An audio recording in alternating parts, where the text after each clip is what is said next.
स्वागत है आपका सीएफए की पाठशाला में। ये पाठशाला नहीं है, सीएफए का पॉडकास्ट है। आज से हम शुरू कर रहे हैं सीएफए पॉडकास्ट सीरीज। और मेरे पहले जो दो गेस्ट हैं, जो फैमिली भी हैं, दोस्त भी हैं, स्टूडेंट्स भी हैं और आज मेरे कलीग्स भी हैं। आज मैं अपने पॉडकास्ट पे लेकर आया हूँ अपनी फैकल्टीज, अपने दोस्त विनय सांगवान और विवेक को। आज हम यहाँ पर उनकी जर्नी के बारे में बात करेंगे as a personal trainer. Fitness industry में उनका बहुत नाम है, बट उनकी जर्नी क्या रही as a freelance personal trainer, आज वो अपने 2 सेंट्स आपके साथ शेयर करने वाले हैं। So Vinay Sangwan and Vivek Chaudhary. So start करते हैं विनय की जर्नी से। तो विनय, आपकी जर्नी कैसी रही? कैसे आपका इंडस्ट्री में शुरू हुआ? कितनी पीटीज हैं? क्या पहली पीटी याद है कौन थी? क्या उसके चार्जेस थे? कुछ उसके बारे में थोड़ा सा बताओ।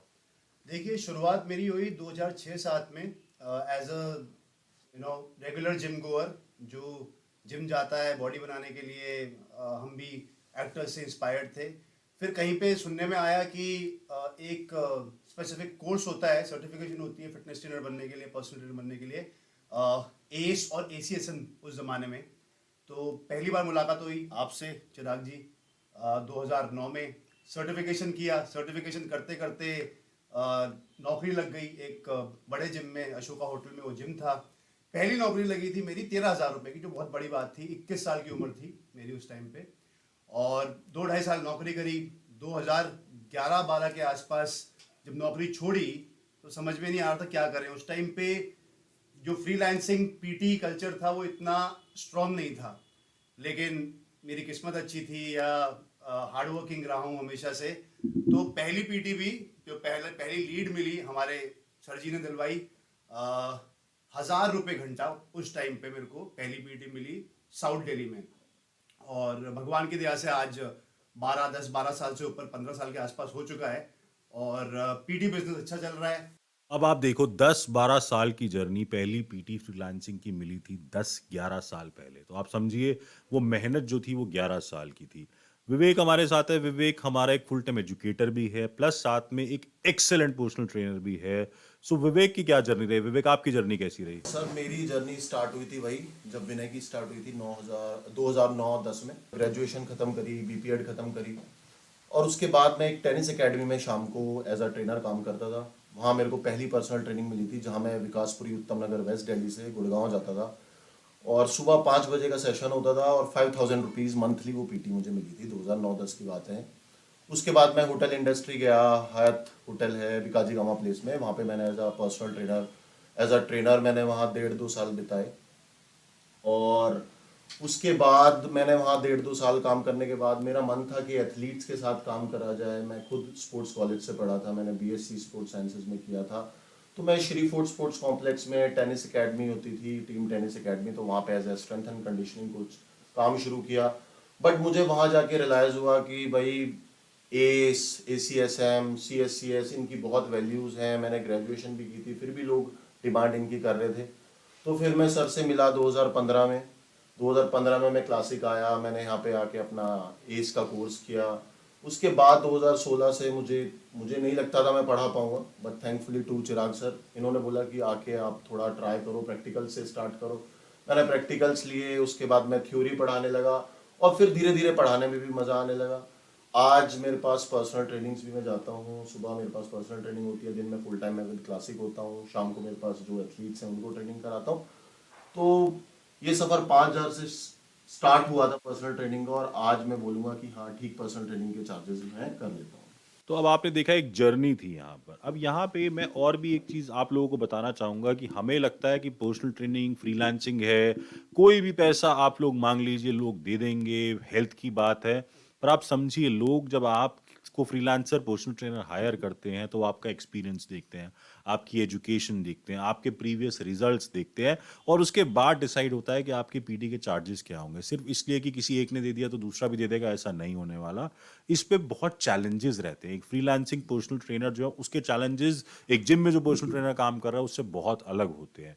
तो अब हम जानेंगे कि एज अ फ्रीलांसर आपके चैलेंजेस क्या क्या होते हैं। विनय, आपके क्या चैलेंजेस होते हैं जब आप फ्रीलांसिंग करते हो? चाहे वो किसी भी चीज़ को, लीड्स को लेकर हैं या बिहेवियर को लेकर हैं या टाइमिंग को लेकर है, वो किस तरह का चैलेंजेस आप फेस करते हो? देखिए देखिए जी, सबसे बड़ा और पहला चैलेंज ये होता है कि एक जो आपका जिम में आप नौकरी करते हैं एज अ पर्सनल ट्रेनर, आपके साथ में एक फिक्स सैलरी भी होती है, आपको लीड्स भी मिलती हैं। जिम में एसोसिएटेड होने का मतलब है कि आपको रेगुलर लीड्स भी मिलेंगी। लेकिन हम जो फ्रीलांसर्स रहते हैं, हमारे को लीड्स खुद जनरेट करनी पड़ती है, वर्ड ऑफ माउथ, हमारा पास्ट बॉडी ऑफ वर्क कैसा रहा है, हमारे रेपो कैसी रही है पुराने ट्रेंड्स के साथ, वो बहुत मैटर करता है। और सबसे बड़ी बात कि अगर आपके अंदर वो पैशन और जील नहीं है, तो आप पर्सनल ट्रेनिंग के कोई भी काम नहीं कर सकते। हैविंग सेड दिस कि हमारे को हर तरह के क्लाइंट से डील करना पड़ता है। हमारे को शुरू में बहुत थिक स्किन होके, बोलना नहीं चाहिए लेकिन बेइज्जती भी बर्दाश्त करनी पड़ती है, क्योंकि हमारे इंडिया जैसे सेटअप में जब हमें पोटेंशियल स्टूडेंट या क्लाइंट मिलता है तो हमारे को वो उतनी इज्जत नहीं देता शुरू में। तो हमारे को इज्जत कमानी पड़ती है धीरे धीरे धीरे धीरे, एजुकेट करके उसको कि भैया हम कोई मालिश करने वाले नहीं है हम। तो ये चैलेंजेस आते हैं, सुबह उठ के निकलना क्या जाना। कोई चेंज आया है पिछले 10 साल में? अगर तुम देखो तो 2012-13 में जो पीटी के लिए जाते थे और जो आज भी जाते हैं पीटी के लिए, क्या वो रिस्पेक्ट में, क्या वो इज्जत में चेंज आया है? बिल्कुल आया है जी, पिछले 10 साल में बहुत मैसिव चेंज आया है, लेकिन चेंज आपके खुद से ही शुरू होता है। अगर आप बहुत ज़्यादा ड्रूप डाउन कर जाएंगे या बहुत ज़्यादा अपने आप को सबमिसिव तरीके से मार्केट करने की कोशिश करेंगे तो आपका स्टूडेंट आपकी इज्जत नहीं करेगा। साथ ही में अगर एरोगेंट हो जाएंगे, अगर आप बहुत ज़्यादा अपने आप को स्नॉब समझने लगेंगे या कि आप ही बादशाह हैं, तब भी आप कामयाब नहीं हो पाएंगे। तो आपको एक बैलेंस बनाना है, आपको बहुत ज़्यादा एरोगेंट भी नहीं होना है और आपको बहुत ज़्यादा अपने आप को सबमिसिव भी नहीं रखना तो है। एक लाइन मेंटेन करके चलना है कि ना तो आप बहुत ज़्यादा उसको बोल रहे हैं, ना ही बहुत ज़्यादा सिर्फ इसलिए कि वो पे कर रहा है, और ज़्यादा पे कर रहा है तो आप उसको की बात हर चीज़ सुन रहे हैं, सबमिसिव हो रहे हैं। जैसे मुझे किसी ने एग्जाम्पल दिया था कि एक पर्सनल ट्रेनर है, वो किसी के घर में था, तो उसका बेटा एक्सपेक्ट करता था कि पर्सनल ट्रेनर जो है उसके जूते भी उठा के लाए, और शायद कुछ पर्सनल ट्रेनर्स जो उठाए भी होंगे। तो उसके दिमाग में ये था कि ये इनका काम है, इनका जॉब प्रोसेस है। बट उसके बाद कोई एक अच्छा पर्सनल ट्रेनर जब वहाँ गया, उसने बोला सर ये मेरा काम नहीं है, तो उसको शायद समझ में आया कि शायद उसको बुरा भी लगा होगा पहली बार में कि ये क्यों ऐसा बोल रहा है, और पहले तो पर्सनल ट्रेनर्स करते थे। तो ये आपको लाइन ड्रॉ करनी होती है कि मैं कहाँ तक क्या हेल्प कर पाऊंगा, मैं क्या हेल्प नहीं कर पाऊंगा, ये मेरा लाइन है। विवेक, आपके चैलेंजेस किस तरह के रहे?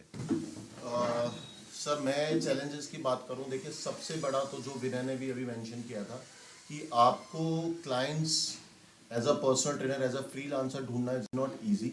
आप टोटली डिपेंड हो अपने पास्ट काम पे, आप टोटली डिपेंड हो अपने रेफरल पे, आपका क्लाइंट आपको नेक्स्ट कहाँ रेफर करता है, रेफर करता भी है नहीं भी करता है, और वो जब तक रेफर आपको नहीं करेगा, जब तक आप उसके साथ अच्छा काम नहीं करते हो, आपने उसका ट्रस्ट नहीं जीता है। लेकिन यस, एज अ फ्रीलांसर आप सेल्फ डिपेंडेंट हो, आपको अपने खर्चे खुद डिसाइड करने हैं, अपने एक्सपेंसेस आप जो अर्न करते हो उन्हीं से आपको अपना घर चलाना है, बाकी जो भी आपके एक्स्ट्रा खर्चे हैं वो सब उसी इनकम से डिपेंड होने हैं। आई फील सैटरडे संडे, बाकी जॉब्स में अगर आप देखोगे तो सैटरडे संडे ऑफ है, लेकिन एज अ पर्सनल ट्रेनर आपको वीकेंड्स पे भी उठ के जाना है। मॉर्निंग, अर्ली मॉर्निंग, इतनी ठंड है आजकल, सबको सोने में मजा आ रहा है, ट्रेनर 5 बजे उठ के जाएगा। Holi, Diwali, new year trainer miss नहीं करता। तभी आई थिंक विनय ने भी बोला था, मैं भी बोलूंगा, पैशनेट अगर आप इस इंडस्ट्री के लिए हैं तो आपको बहुत मजा आएगा काम करने को। बट अगर आपको लगता है कंफर्ट जोन में ही रहना है तो आपकी ग्रोथ भी नहीं होनी, इनकम भी नहीं होनी। तो सर यही सारे चैलेंजेस हैं जो तो समझिए, ये सारे एक चीज चैलेंजेस 15 साल काम करने, 10 साल काम करने, एक पूरा डेकेड निकालने के बाद, अपनी जिंदगी का सिग्निफिकेंट पोर्शन निकालने के बाद, या अपने एक्सपीरियंस के साथ आपको शेयर कर रहे हैं कि ये सारे इश्यूज आते हैं और ये आपको भी आएंगे। ये मत समझना कि आप लोगों के लिए जिंदगी बहुत केक वॉक है, किसी दोस्त ने कुछ पैसे कमा लिए तो मैं भी कमा लूंगा, मैंने कुछ ऐड कर लिया उसने कर लिया तो मैं भी कर लूंगा। देखो, जिम में जब काम करते हो तो आपको एक इंफ्रास्ट्रक्चर मिलता है, जिम के अंदर क्लाइंट्स होते हैं, उनमें से आपको एक पीटी ढूंढनी होती है। बट जैसे ही आप जिम से बाहर निकलते हो, आप मान के चलो कि दिल्ली, अगर आप जैसे शहर में रहते हो जहाँ 2 करोड़ लोग हैं और शायद 10-12 लाख लोग हैं जो पीटी अफोर्ड कर सकते हैं, वहां तक पहुंचना एक बहुत बड़ा चैलेंज होता है, वहां पे पहुंचना बहुत बड़ा चैलेंज होता है। अब इसमें एक और बड़ा रोल आता है, जैसे विनय के लिए भी ये काम करता है, सोशल मीडिया। विनय, सोशल मीडिया का क्या रोल है आपके पर्सनल ट्रेनिंग बिजनेस में? किस तरीके से आप सोशल मीडिया को यूज करते हो अपने पीटी बिजनेस के लिए? देखिए, मैं इन ऑल ऑनेस्टी बोलूंगा कि 2011-12 में जब मेरा फेसबुक बहुत बूम पे था, तो मेरी जो पर्सनल ट्रेनिंग्स थी मतलब वर्ड ऑफ माउथ के अलावा, जैसे आपने दिलवा दिया, किसी दोस्त ने दिलवा दी, उसके अलावा 40 से 60% में बोलूंगा मेरी पीटी जनरेट हुई थी फेसबुक से। ठीक है, किसी ने किसी से पूछा, मेरा प्रोफाइल ढूंढा, हुई। तो मैं सोशल मीडिया को बहुत ज़्यादा अगर अच्छे से यूज़ करा जाए, जैसे कि बोलते हैं social media is a bane and a boon, अगर तरीके से यूज़ करा जाए तो आप अपने आप को बहुत सही तरीके से बेच सकते हैं, मार्केट कर सकते हैं। मैं एक क्लासिक एग्जांपल हूँ। और शायद ही हिंदुस्तान में या दिल्ली एनसीआर में बहुत कम ट्रेनर्स होंगे जो 12-13 साल सिर्फ सिर्फ एक ही चीज पे सरवाइव कर रहे हैं, जो कि है freelancing personal training business, besides me being an educator. या तो एक जो चीज़ हमने नोटिस करी कि पिछले 10-12 सालों में लोगों ने फैट लॉस के अलावा भी गोल्स को चुना। जैसे मैंने आपसे उस दिन बात करा था, और रिकवरी एक बहुत बड़ा पोर्शन था। जो नॉर्मल लोग, स्पोर्ट्स एथलीट्स नहीं है, बट रिकवरी की बात कर रहे हैं, बैक पेन की बात करें, नी पेन की बात करें, जो कि डोमेन फिजियोथेरेपिस्ट या डॉक्टर का, बट एक ट्रेनर्स के पास भी आजकल लोग आ रहे हैं कि ये वाले पेन है, इनको किस तरीके से मैनेज करना। तो क्या ये क्लाइंट्स आप भी डील कर रहे हो? ये सब बिल्कुल कर रहे हैं। पिछले कुछ सालों से, आज से आई फील 10 साल पहले लोग जिम मोस्टली दो ही चीज़ों के लिए जाते थे, या तो मसल गेन करने के लिए या फैट लॉस के लिए। में अब लोगों के अंदर एक अवेयरनेस आई है कि भाई फिजियोथेरेपी और डॉक्टर भी ज़रूरी है, बट उनके साथ में एक अच्छा ट्रेनर भी आपके पास होना ज़रूरी है। क्योंकि एक अच्छा ट्रेनर आपको एक जो भी एक्सरसाइज प्रिस्क्राइब करेगा, या जो भी स्ट्रेचिंग या जो भी warm up cool down prescribe करेगा, वो आपके बॉडी को ध्यान में रख के करेगा। और बहुत मेरे पास भी ऐसे क्लाइंट्स हैं जो बहुत बहुत सालों से बैक इश्यूज थे, जिनको जिनको नेक इश्यूज थे, और मोस्टली जो इश्यूज हैं वो लाइफस्टाइल की वजह से हैं सर। आजकल का लाइफस्टाइल हमारा ऐसा हो गया, मोस्टली सिटिंग है। ट्रेनर का रोल वहाँ पे बहुत इंपॉर्टेंट होता जा रहा है कि किस तरह से लाइफस्टाइल को ध्यान में रख के उस तरह की पढ़ाई भी करें कि जिनमें उन्हें ये पता लग रहा है कि बॉडी का पोस्चर और किस वजह से पोस्चर खराब हो रहा है, क्या इम्बैलेंसेस बॉडी पे आ रहे हैं, सो दैट उन पे काम किया जा सके, उनको पेन और इन चीज़ों से बचाया जा सके। पेन को मैनेज करना तो फिजियो का काम है, बट यस, ट्रेनर किस तरह से उन चीज़ों से बचा सकता है, ये भी ट्रेनर का रोल एक बहुत बड़ा है पिछले कुछ सालों में। बहुत बढ़िया। तो ये इनके एक्सपीरियंसेस थे। लास्ट हम करेंगे बात इनके एक्सपीरियंस जो आप लोगों को ये देना चाहते हैं। क्विक 2 लाइन में आपका एक्सपीरियंस, जो समझिए आप जो जूनियर्स जो आपके देख रहे हैं, जो इंडस्ट्री में आना चाहते हैं, उनको क्या बोलेंगे, उनको क्या एक सुझाव देंगे, उनको क्या एक सीख देंगे जो वो आपके एक्सपीरियंस से सोच सके, अपने एक्सपीरियंस को समझ कर अपना एक करियर प्लान बना सके? विनय। 2 पॉइंट्स बोलूंगा मैं अपनी तरफ से। एक तो मैं पहले मेंशन कर चुका हूँ कि पैशन होना बहुत ज़रूरी है। मैं आजकल देखता हूँ कि बहुत सारे कॉर्पोरेट एम्प्लॉयज़ कहते हैं, बाहर से चमक दमक देखकर फिटनेस इंडस्ट्री कहते हैं कि हम स्विच करना चाहते हैं। ये चीज़ याद रखिए कि आपकी शुरुआत वही 10-12 वाली है। अगर आप सोचते हैं कि आप डे 1 पे 2.5 लाख 3 लाख रुपया कमा लेंगे जो आप अपनी कॉर्पोरेट जॉब में कमा रहे हैं, वो पॉसिबल नहीं है। तो पैशन। दूसरा, बहुत सारे ट्रेनर्स मिस कर जाते हैं इस बात को, वो है साइकोलॉजी समझना अपने स्टूडेंट की या अपने क्लाइंट की। देखिए, मान के चलिए जो पर्सनल ट्रेनिंग आपसे खरीद रहा है ना, वो ज़रूरी नहीं है वो खिलाड़ी है या बहुत दिनों से जिम कर रहा है। वो अपने 10-12 घंटे की नौकरी करने के बाद सिर्फ आपके पास 1 घंटा आ रहा है कि वो उसका मी टाइम है। उसमें भी अगर आप रूथलेस होके या बहुत ज़्यादा रूड होके उसको अपनी कंडीशंस पे ट्रेनिंग कराने की कोशिश करेंगे तो गलत है। आपको एम्पैथेटिक होना पड़ेगा, आपको दोस्त बनना पड़ेगा उसका, आपको उसकी साइकी समझनी पड़ेगी। मैं पर्सनली, जस्ट बिकॉज मैं अपने स्टूडेंट्स के साथ अच्छे से बहुत पर्सनल लेवल पे कनेक्ट कर पाता हूँ, साइकोलॉजी समझ पाता हूँ, इसलिए मैं सस्टेन भी कर रहा हूँ। You have to be empathetic, और कोशिश कीजिए कि 90 नहीं 95% प्यार से डील कीजिए अपने स्टूडेंट्स के साथ। अगर आप बहुत ज़्यादा स्ट्रिक्ट होएंगे, बहुत ज़्यादा, जैसे हमने पहले के ज़माने में हमारे पीटी टीचर्स देखे हैं, तो आज वो ज़माना नहीं रहा। आज ऐसे गाड़ी नहीं चलेगी। आप आज तो कमा लेंगे, लेकिन आप फ्यूचर में अच्छे पर्सनल ट्रेनर शायद ना बन पाए। तो यही 2 पॉइंट्स हैं। तो एक आपके क्या लास्ट 2 सेंट्स होंगे स्टूडेंट्स के लिए या जो नए एस्पायरिंग पर्सनल ट्रेनर्स हैं उनके लिए? देखिए, मैं तो बोलूँगा 2 चीज़ें। सबसे पहली चीज़ एजुकेशन। एजुकेशन पे ज़रूर ध्यान दीजिए।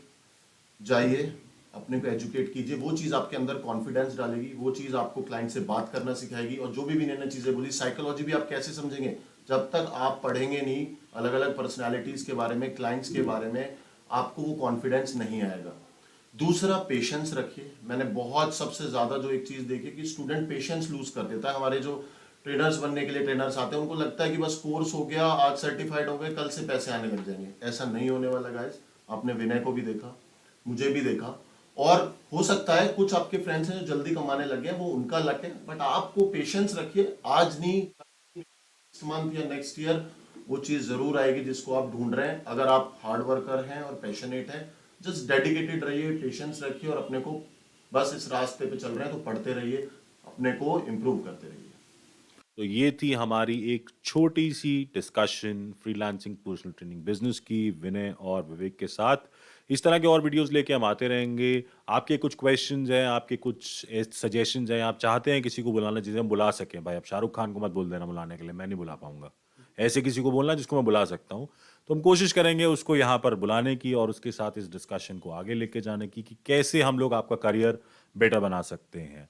Thank you for watching this video. अगर आपके पास समय है तो नीचे सब्सक्राइब का बटन है, उसे दबा देना। मोस्टली लोग नहीं दबाएंगे, बट अगर दबा दोगे तो अच्छा लगेगा। जल्दी से मिलते हैं नेक्स्ट वीडियो में। Thank you.